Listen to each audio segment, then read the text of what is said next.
Because I mean, I was shocked. The first time I was in Cuba, I went to the theater, to a classical ballet performance, which I thought was gonna attract either rich tourists and rich Cubans, like you know, like people who feel politics or whatever.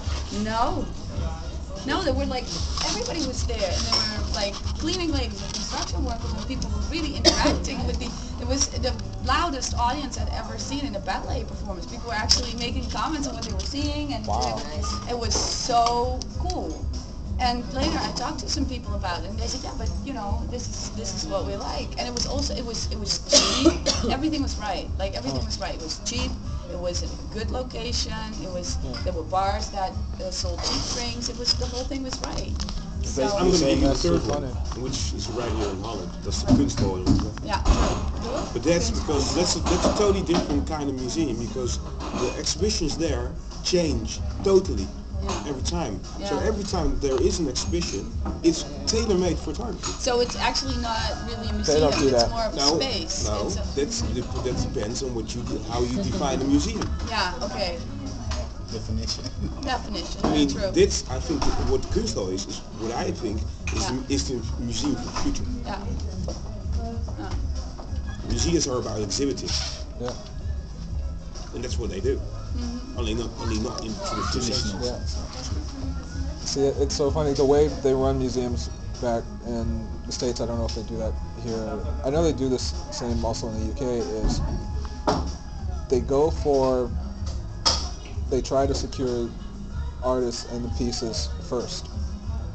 And so you go into museums and you'll see there'll be a certain number of fixed exhibits because this is the work that they were able to get.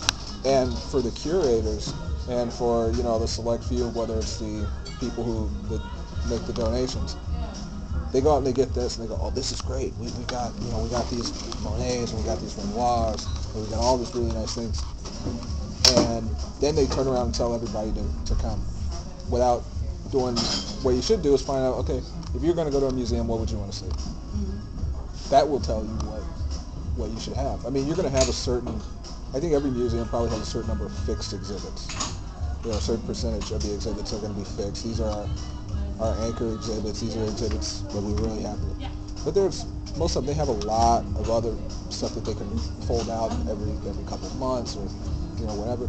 But they don't do that. They just keep bringing in the same type of stuff because it's the stuff that they want. You know, the curator likes it, so that's why it's there. You know, the curator's girlfriend or husband likes it, so that's why it's there. Or somebody donated it because they died and they left it to the museum, and that's why it's there. It's not there for the people who come through the door. It's there for the people that run the building. Yeah. And then they can't figure out, okay, well, why don't people go? Because you don't give them anything they want. I mean, the Shakespeare stuff was, as much as I'm just kind of bored with Shakespeare, it's like his stuff was good. One of the reasons it was good for that time is because that was what the average regular masses of people liked. You know, it wasn't so much that all the really rich people liked this stuff. It was that the regular people liked this stuff. So it was like it was good for that time because regular people could relate to those stories. You know. But then what they've done is they've said, okay, since regular people in the 1700s, 1600s relate to it, you have to like it now. Because we're going to keep giving it to you whether you like it or not. But they are quite universal themes.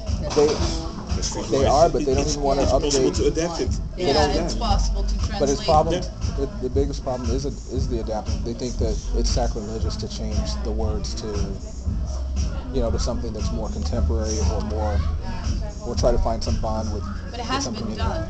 It's been done, and usually, almost every time it gets done, and particularly in the States, every time it gets done, there's always some big outrage of how could you change this? Yeah. How could you change this? Don't you understand what it means? Yeah. And it's just like, well, that's what it should be. If you want to do performances for yourself, then I guess. But if I want to go, with this movie, Romeo and Juliet. Exactly. Yeah. And Romeo and Juliet, it seems like every time somebody tries something, like they've tried. There's some black theater companies, not a whole lot. They don't get a lot of money. Whenever they put on anything that's Shakespeare, people always get mad. It's like, you can't have a black Juliet. You can't have a black. There can't be a black Macbeth. It's just, why not? Give me one reason why they can't. It's Japanese. and then they just sit there and expect everybody, okay, well, black people don't like theater. No, they don't like your theater. Probably they listen too much to those people who say that. Just ignore it and just...